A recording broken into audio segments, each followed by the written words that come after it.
एक महाराज जी वृंदावन में थे, तो वो रोज शाम को प्रवचन करते थे। तो एक दिन प्रवचन करते हुए ठाकुर जी के रूप का वर्णन कर रहे थे। बोले ठाकुर जी भांडीर वन में गैया चराने जाते हैं, पीताम्बरी पहन करके जाते हैं, मोर मुकुट पहनते हैं, कानों में ऐसे कुंडल पहनते हैं, आदि आदि सब रूप का वर्णन कर रहे थे। तो उनके सारे शिष्य बैठ करके सुन रहे थे।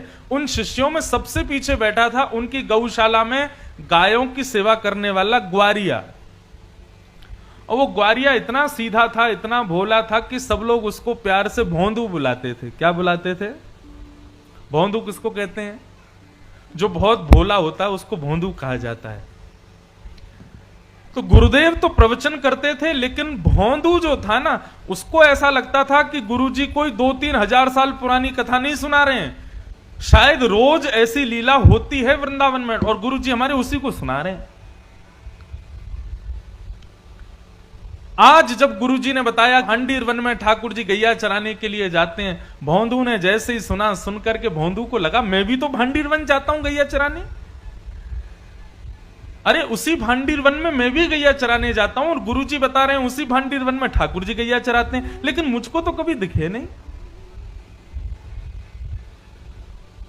शायद मैंने कभी ध्यान नहीं दिया होगा। अब गुरुजी ने बता दिया, अब कल से भांडीर वन जाऊंगा तो वहां खोजूंगा, ठाकुर जी भी आते हैं, गुरुजी बता रहे हैं। उसका इतना विश्वास गुरुजी की बात पर कि उसको लगा कि ठाकुर जी आज भी आते हैं भांडीर वन। अगले दिन गैया चराने के लिए भांडीर वन गया, तो भांडीर वन में गैया सब घूमने लगी और वो यत्र तत्र सर्वत्र वृक्षों के नीचे, सघन कुंजों में, जंगलों में जाके ठाकुर जी को खोजने लगा। गुरुजी हमारे झूठ नहीं बोलते, गुरुजी सही बोल रहे हैं, यहीं पर गैया चराने आते हैं ठाकुर जी। अरे मैं ही अभागा हूं, मैं ही ठाकुर जी को नहीं देख पा रहा, लेकिन ठाकुर जी यहीं कहीं होंगे। अब उसका इतना भोलापन, इतना सीधापन, वो सब जगह ढूंढ रहा था ठाकुर जी को, तो ठाकुर जी से रुका नहीं गया।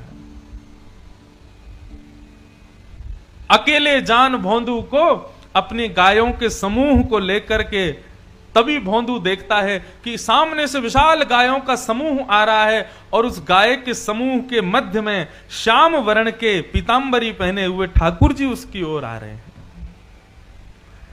ठाकुर जी को अपनी ओर आते देख भोंदू तो नाचने लगा, निमग्न हो गया, भाव में भर गया।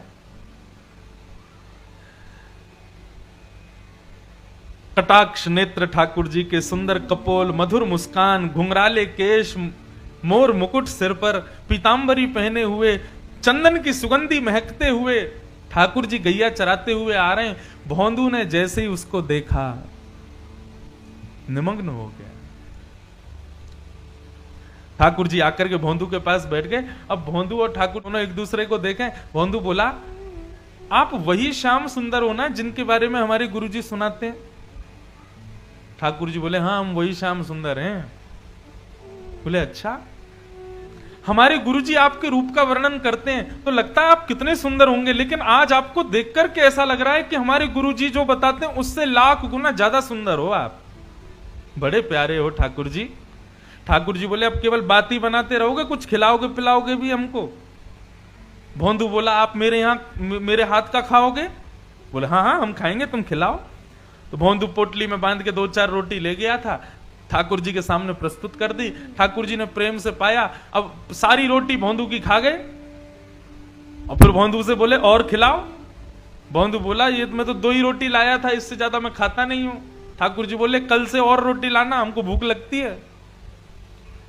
और ठाकुर जी अपनी गैया लेके चले गए, भोंदू अपनी गैया लेके चला गया। भोंदू को लगा ठाकुर जी ऐसे ही आते हैं, सबसे मिलते हैं, वो तो मेरा ही दुर्भाग्य था जो इतने साल बाद मुझको मिले हैं। भोंदू ने आकर के किसी को कुछ नहीं बताया, उसने गुरुजी से भी कोई चर्चा नहीं की।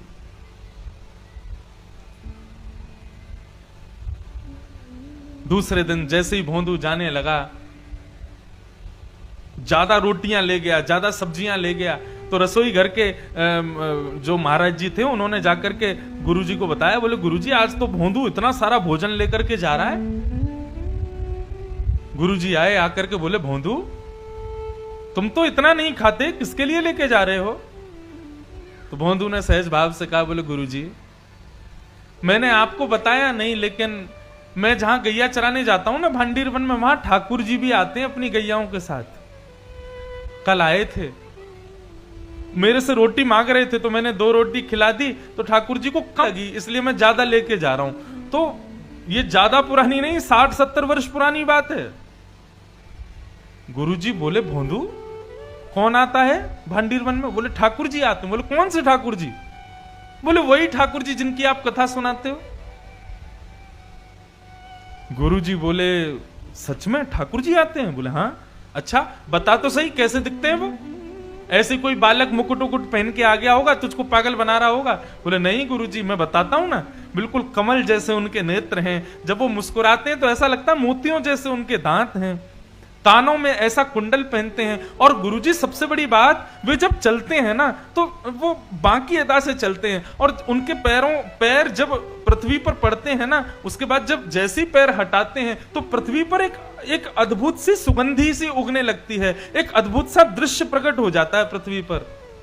पीली पीतांबरी पहनते हैं, चंदन की सुगंधी आती है, गुरुजी बहुत सुंदर लगते हैं ठाकुर जी। बंधुओं, जो सीधे लोग होते हैं ना वो झूठ नहीं बोलते, चतुर लोग झूठ बोलते हैं। गुरुजी ने मन में विचार किया, कोई और मुझसे कहता तो मैं मानता नहीं, लेकिन भोंदू इतना सीधा है, ये झूठ नहीं बोल सकता। भोंदू के मुख से ठाकुर जी के बारे में सुनकर के गुरुजी के नेत्र सजल हो गए, और वे कहने लगे, भोंदू आज ठाकुर जी आएंगे मिलने के लिए? बोले हाँ आएंगे गुरुजी। तो बोले आज जब ठाकुर जी आए ना तो ठाकुर जी से कहना कि तुम्हारे गुरुजी ने उनको बुलाया, उनको यहां लेकर के आना, यदि आ जाएं तो। बोले अरे गुरुजी मैं लेके आऊं उनको? बोले हाँ तुम लेके आना। अब भोंदू को यहां भी ये लग रहा है कि गुरुकुल में इतने सारे चेले पढ़ते हैं गुरुजी के, मेरे से भी ज्यादा विद्वान चेले रहते हैं, गुरुजी किसी को भी कह सकते थे कि ठाकुर जी को ले आओ, लेकिन मुझसे ही क्यों कहा? उसको अब भी ये विश्वास नहीं हो रहा कि ठाकुर जी केवल उसी से मिलते हैं। उसको लगा सबसे ही मिलते होंगे, लेकिन गुरुजी ने मेरे को योग्य जान के मुझसे कहा कि ठाकुर जी को लेके आना। भोंदू तो नाचता गाता हुआ पहुंच गया भांडीर वन। जैसे ही ठाकुर जी आए, ठाकुर जी आके बोले, अरे भैया भोंदू जल्दी रोटी खिला। अब भोंदू तो तैयारी करने लगा, पत्तल में रोटी रखने लगा, गुड़ रखने लगा, अचार रखने लगा, दही रखने लगा, और रखते रखते बोलने लगा, ठाकुर जी आज एक प्रार्थना करूं? बोले हाँ बोलो। बोले हमारे गुरुजी आपसे मिलना चाहते हैं, आप हमारे साथ आज हमारे गुरुकुल चलोगे? ठाकुर जी बोले, देख हम तेरे सखा हैं, तेरे मित्र हैं, तेरे गुरुजी से हमको कोई मतलब नहीं है, तुझसे मिलेंगे, तेरे संग बैठेंगे, तेरे संग खाएंगे, तेरे संग रहेंगे, लेकिन गुरुजी से नहीं मिलेंगे हम। चरण पकड़ लिए भोंदू ने, बोले वो मेरे गुरुजी हैं, मैं तो आपको जानता ही नहीं था, मैं तो इतने वर्षों से यहां गैया चराने आ रहा हूं, लेकिन मैंने कभी आपको देखा ही नहीं। गुरुजी ने बताया कि भांडीर वन आप आते हो गैया चराने, तभी तो मैंने आपको देखा। जिन गुरुजी ने आपसे मिलवाया, जिन गुरुजी ने आपके बारे में बताया, जिन गुरुजी ने मुझे आपके योग्य बनाया, वो गुरुजी आपको बुला रहे हैं, आप मना मत करो ना, चलो ना मेरे साथ। ठाकुर जी बोले, देख भोंदू तो जो कहेगा सब करेंगे, लेकिन ये तेरे अलावा हम किसी से नहीं मिलेंगे, और चाहे तेरे गुरुजी हो चाहे गुरुजी के भी पिताजी हो, हम तुझसे ही मिलेंगे बस। ठाकुर जी रोटी खा रहे थे बढ़िया गुड़ के साथ में, तो भोंदू ने हाथ से रोटी छिना ली, बोले तो ये भी मत खाओ, ये भी गुरुजी की है। और पत्तल भी उठा ली, बोले ये भी छोड़ो, ये भी गुरुजी के यहाँ की बनी है, ये भी क्यों खा रहे हो? और सुनो ठाकुर जी, आपको मुझसे ही मिलना है, मेरे अलावा किसी से नहीं मिलना, तो मेरी भी वचन सुन लीजिए, मुझे इस योग्य गुरुजी ने बनाया, और यदि गुरुजी से नहीं मिलोगे तो कल से यहां मत आना, मैं भी आपसे नहीं मिलूंगा।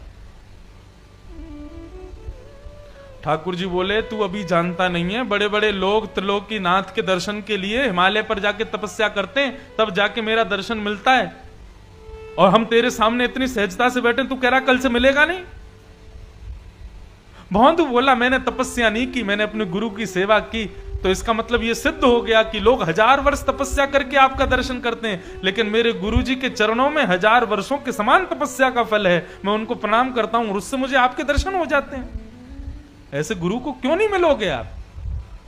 ठाकुर जी बोले, गुरुजी से नहीं मिलेंगे। तो फिर भोंदू बोला, ठीक है, तो आज से मेरी आपकी कट्टी, कल से मत आना यहां पे, मेरे गुरुजी के नहीं तो फिर मेरे भी नहीं आप। और भोंदू ने अपना सारी सामग्री उठाई, सारी गैयाओं को इकट्ठा किया और जाने लगा वहां से, भगवान को छोड़ जाने लगा। भगवान बोले अरे भोंदू रुक तो जा। बोले अब तो मैं तभी रुकूंगा जब आप मुझे वचन दोगे कि मेरे गुरुजी से मिलोगे। अगर आप ये वचन नहीं दोगे तो मैं नहीं मिलूंगा, मैं नहीं रुकूंगा। भोंदू जाने लगा, थोड़ी दूर गया, थोड़ी और दूर गया। अब मानो जैसे कि हमारे श्याम सुंदर के त्रिलोक की नाथ की त्रिलोक की संपदा छूट रही हो। दौड़े भोंदू के पीछे और पीछे जाकर के भोंदू के कमर पर चढ़ गए ऊपर और बोले तू जहां जाएगा सब जगह जाएंगे, लेकिन तू छोड़ करके मत जा, ले चल अपने गुरुजी के पास में। और आज आश्रम में बैठे गुरुजी राह तक रहे थे कि भोंदू आ रहा होगा गैया लेकर के। तभी क्या देखते हैं, असंख्य गायों का झुंड आ रहा है और उन असंख्य गायों के झुंड के बीच में भोंदू अपने कमर पर ठाकुर जी को उठा करके ला रहा है।